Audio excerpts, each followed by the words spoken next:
survival. But nature is entirely self-sufficient. All have had to adapt themselves to their environment.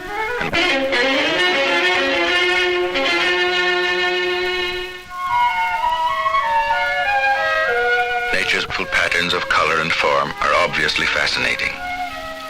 Patterns for sustaining and reproducing life.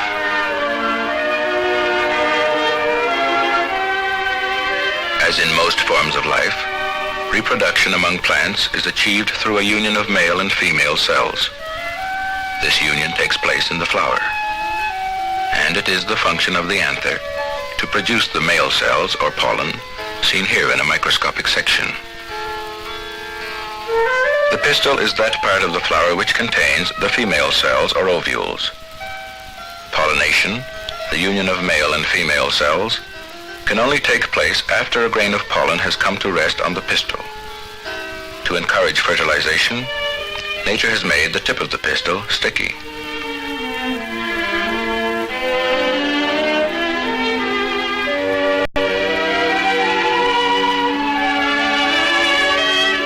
But every plant still has the problem of getting the pollen from the anther to the pistil in the first place. This is particularly difficult when the pollen and the ovules are not produced within the one flower. However, nature provides answers, and one of these is the wind. Grasses and most trees are wind pollinated, and nature sees to it that trees produce large quantities of pollen, so that even though much of it goes to waste, the continuation of the species is ensured.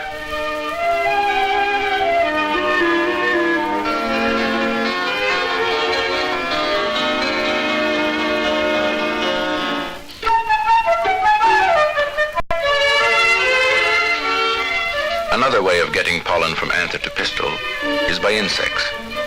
Searching for food, insects are attracted to flowers of bright color and sweet odor, qualities which indicate a healthy supply of life-giving nectar and pollen.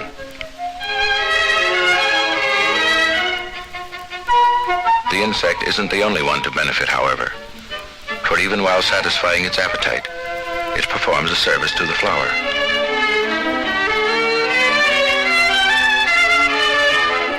Pollen, being sticky, clings to the hairs on the insect's body. The stigma too is sticky, so that when the insect brushes by, it leaves behind a few grains of pollen, picked up from flowers of the same kind visited earlier. This fertilization of one flower by pollen from another is known as cross-pollination. And as a rule, nature encourages it. The very construction of most flowers ensures cross-pollination. In some flowers, the nectar is so located that any insect searching for food must brush past the anthers and get its back thoroughly covered with pollen. In the hive, the effectiveness of the flower's mechanism can be seen by the patches of pollen on the backs of those bees which have just returned from gathering food.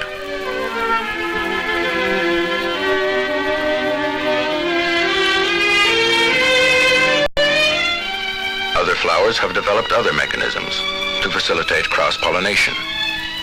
Flowers of the pea family, for instance, are so constructed that an insect coming to rest on the anther innocently triggers off a kind of catapult mechanism, which bombards its underside with pollen. The pollen is then picked up by the stigma of the next flower the insect visits.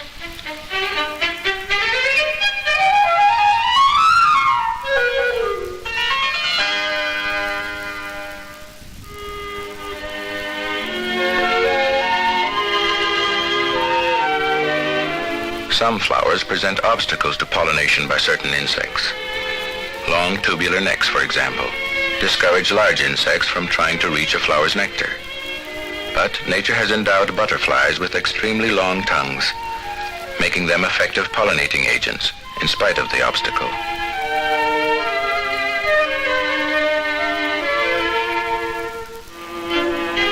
In some plants, pollination is dangerous as well as difficult. The milkweed, for example, has developed such an intricate web of floral parts that would-be pollinators sometimes get caught in them.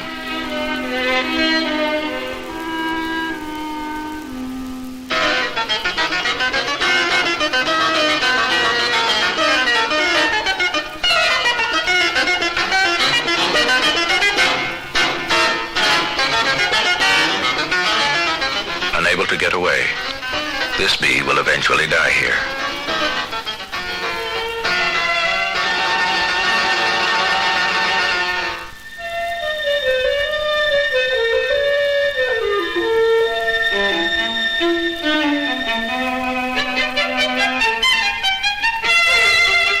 Most plants and insects, however, live in peaceful harmony.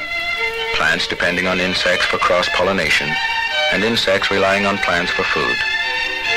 The flowers of early spring abound in life-giving nectar and pollen. And what more pleasant way to satisfy the appetite than to feed on generous willows in the warm sunshine of an April morning?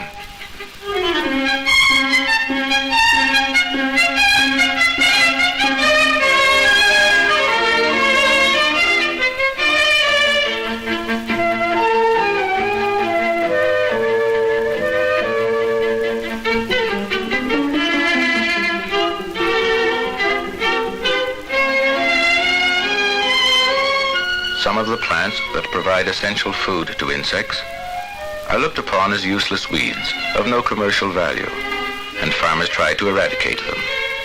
But wild insects rely heavily on wild plants before the farmer's crops are in bloom, and by depriving the insects of life-giving nourishment, the farmer also deprives his crops of potential pollen agents.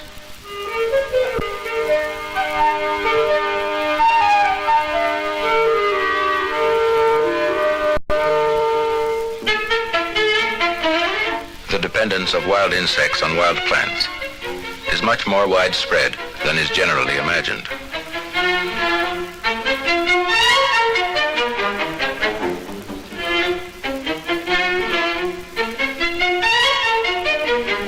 Even a carnivorous insect like the wasp, which normally prefers a solid portion of caterpillar for lunch. Even the wasp relies on wild plants for certain essential parts of its diet.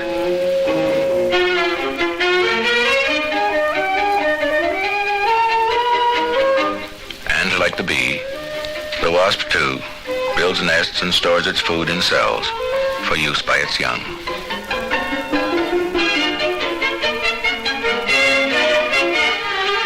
Over the ages, this close relationship between flowering plants and insects has worked to their mutual advantage and has become an essential part of the balance of nature. But modern agriculture often upsets the balance.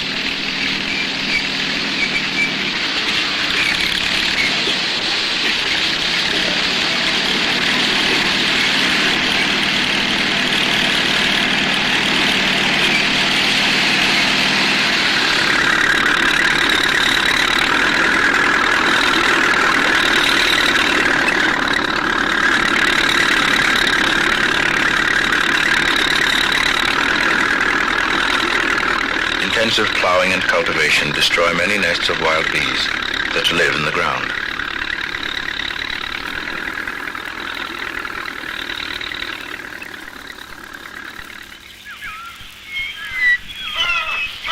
Old fence rows, particularly rail fences, used to provide shelter for insects to nest and breed in peace.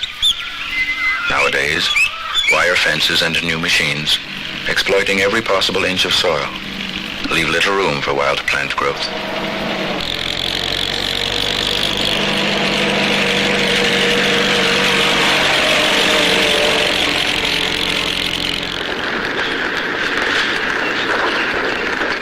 Even where rail fences still exist, many farmers keep them clear of wild plants by periodical cutting and burning, once again depriving insects of nourishment and shelter.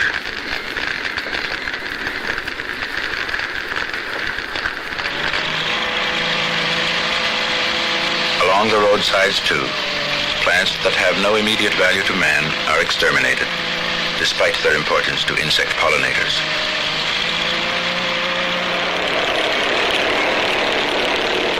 Spraying crops with insecticides against pests is a good thing, but when applied improperly or at the wrong time, Insecticides also destroy large numbers of useful insects. Once again, a case of man upsetting the balance of nature, not thinking of the long-range effects of his actions.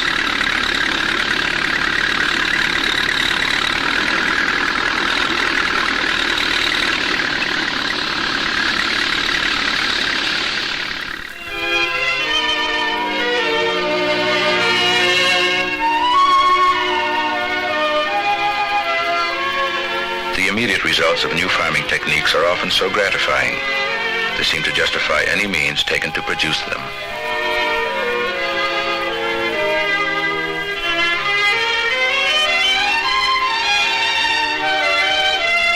But the immediate results are deceptive, for those innovations which upset the balance of nature do harm, and not only to plants and insects. It is man as well who suffers in the long run.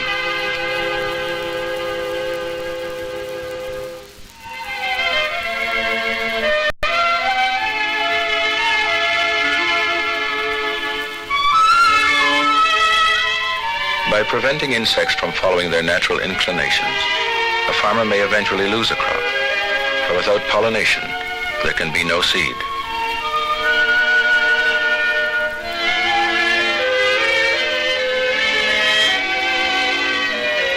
The farmer's dependence on insect pollination has, of course, been appreciated by some. Thoughtful fruit farmers, for instance, have taken steps to restore the balance by introducing beehives into their orchards.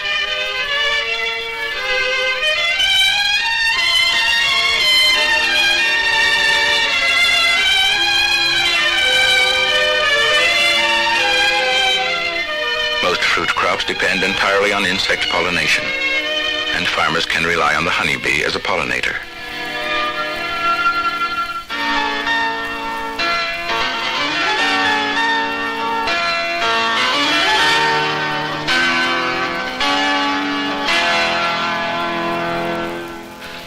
A community of 30 to 60,000 bees in a hive depends for its very existence on food gathered from flowers.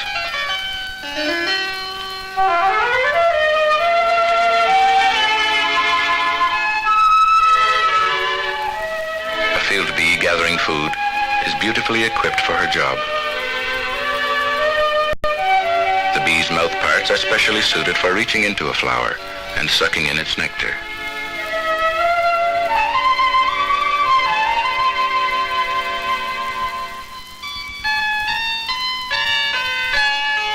The liquid is drawn into the mouth by a kind of pump located in the bee's head.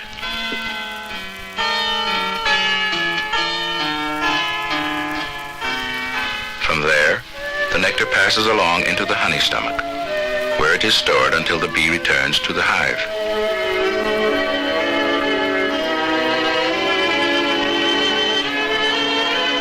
In the hive, the honey will be transferred to other workers, but in the meantime, some can be used for nourishment by the working bee itself.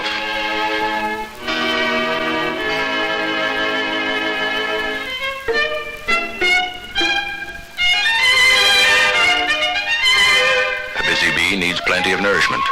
She uses up a lot of energy.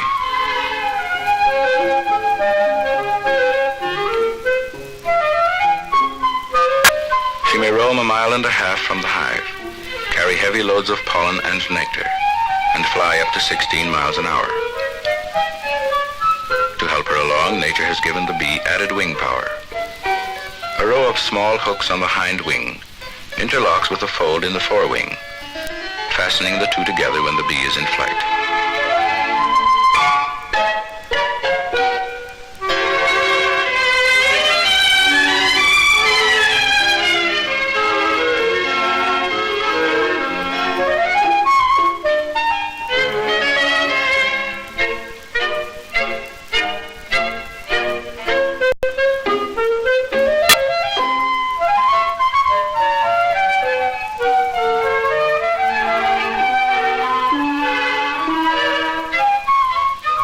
Exceptional maneuverability is in the best interests of cross-pollination.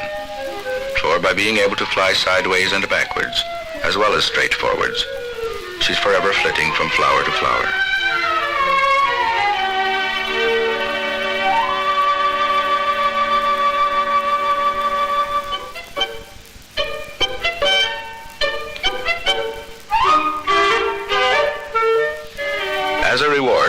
services as pollinator, the bee is permitted to keep much of the pollen she collects.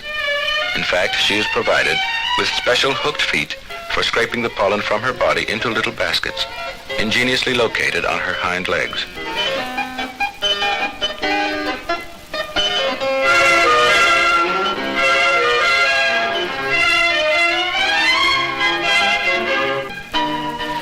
The bee works hard, for pollen is a vital source of protein, vitamin, and mineral, and enough must be stored to last through the winter.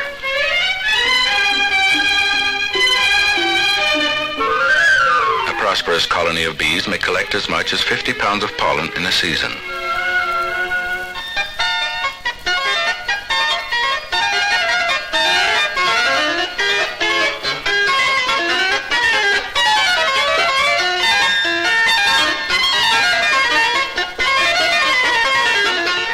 Once back in the hive, the bee that has been working in the field scurries about looking for a cell in which to unload the pollen.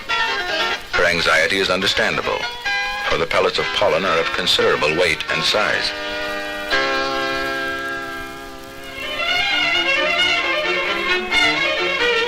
Close examination of life in a hive reveals an amazing social structure, every bee having a clearly defined job to do.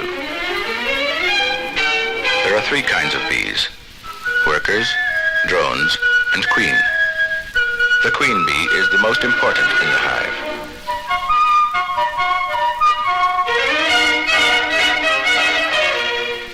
Without the queen, the colony would cease to exist. It is her job to lay eggs which will develop into a new generation of bees.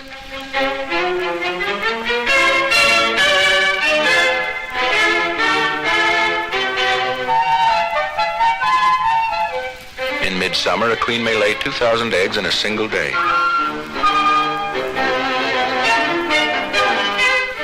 Her importance to the colony is so great, she is looked after continuously and fed every few minutes. She may live for several years, outlasting generations of drones and workers.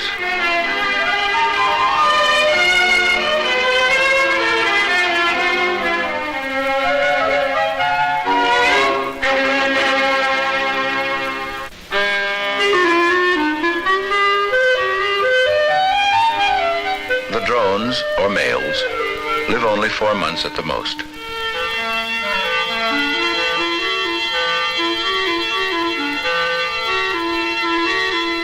The drone's function is limited, but very important. His job is to mate with the queen.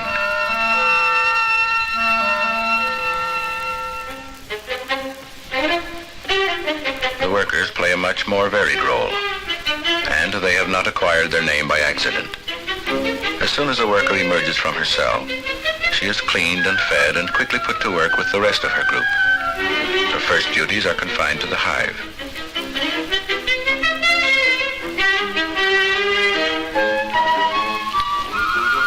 Looking after the queen is one of the main responsibilities of the workers. Feeding the larvae, or undeveloped bees, as they mature in their cells, is another important job.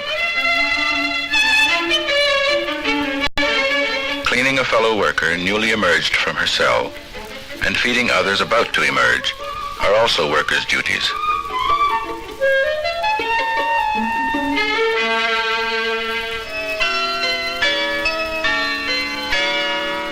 Constructing cells from wax is yet another responsibility. The wax is produced by the worker herself, and nature has equipped her with special jaws for working the wax into the desired shapes.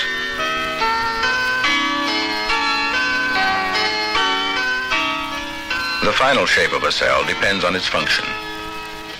These, for example, have been designed for storage of honey.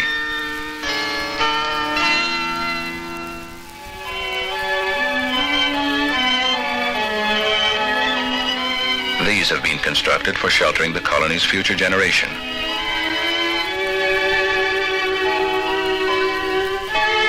And these for the storage of pollen.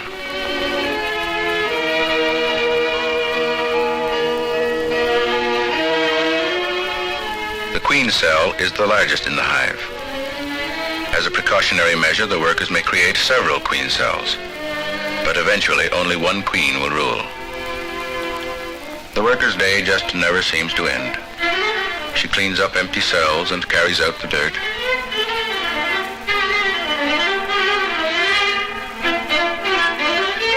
She removes corpses of dead bees.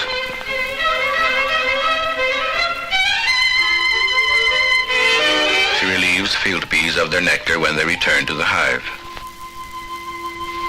And even when she meets in a group with other workers, it's not for idle chatter. Instead, they all get together and flap their wings to ventilate the hive, keeping the temperature at a constant 97 degrees.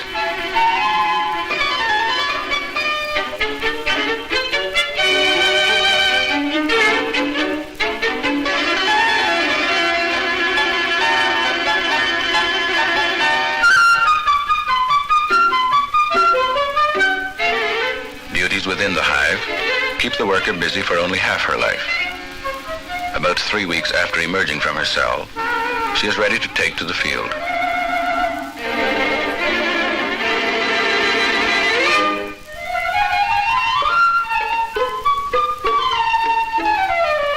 To help the worker in her task of collecting pollen and nectar, nature has endowed her with delicate sense organs.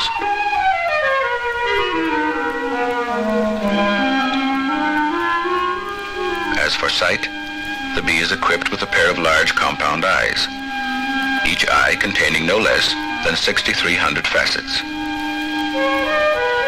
Just how much the bee can see is not certain, but it is known that she can detect movement, distinguish pattern, and select color.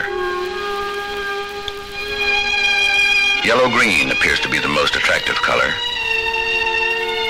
followed by blue, yellow, and violet.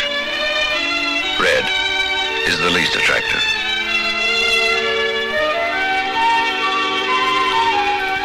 The other vital sense organs of the bee for taste and smell are located on the mouthparts and the antenna.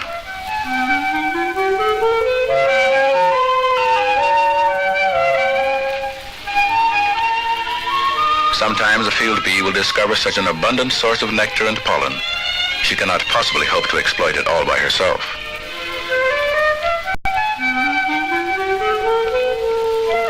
Naturally, she wishes to tell her fellow workers about it, and amazingly enough, she is able to do this.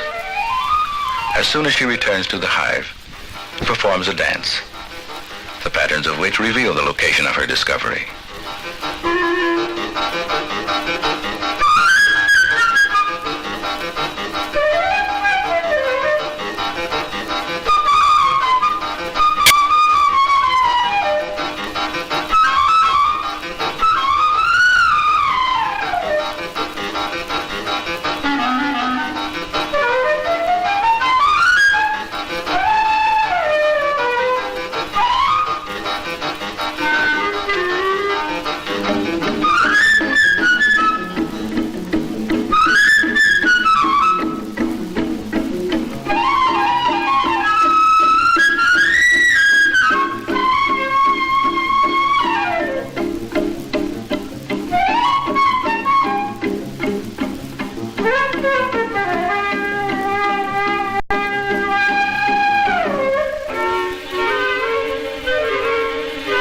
Thanks to the dancer's information, other bees now know the direction and distance they must travel for an easy discovery of nectar and pollen.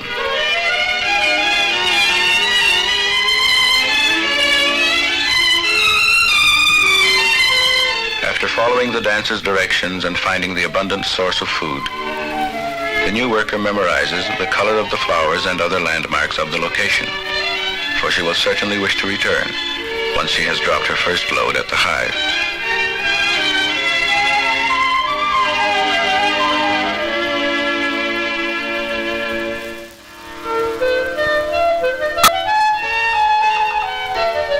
When a bee goes out collecting food, she visits only one species of plant at a time and confines herself to an area of less than 10 square yards.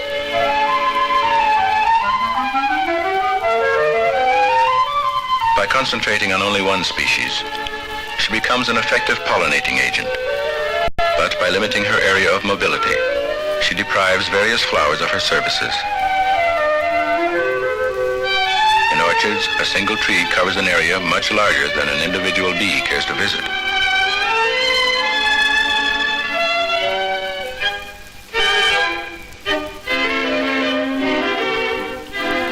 Fortunately, though, when competition for available blossoms is keen, some bees must wander farther afield in their search for food.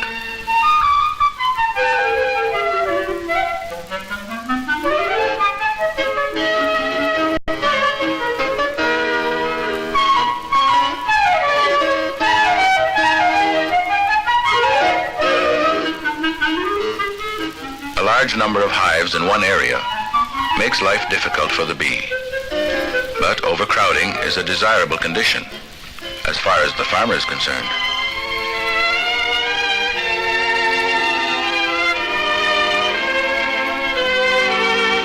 Certain plants are so rich with food that bees will neglect all other crops in the area until their favorite source is exhausted. Sometimes this means that those fruit crops which the farmer had intended to be pollinated are in fact ignored in favor of weeds like the dandelion.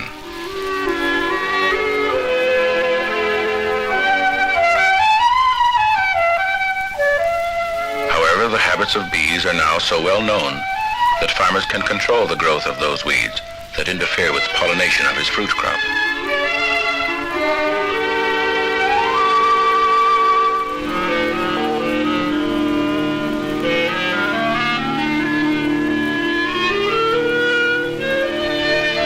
But weed killers, insecticides, and other potential aids to farming have been used carelessly, with disastrous results. Poisoned bees mean smaller harvests, and wise farmers take steps to preserve nature's precious gift, so vital to pollination and fruitful crops.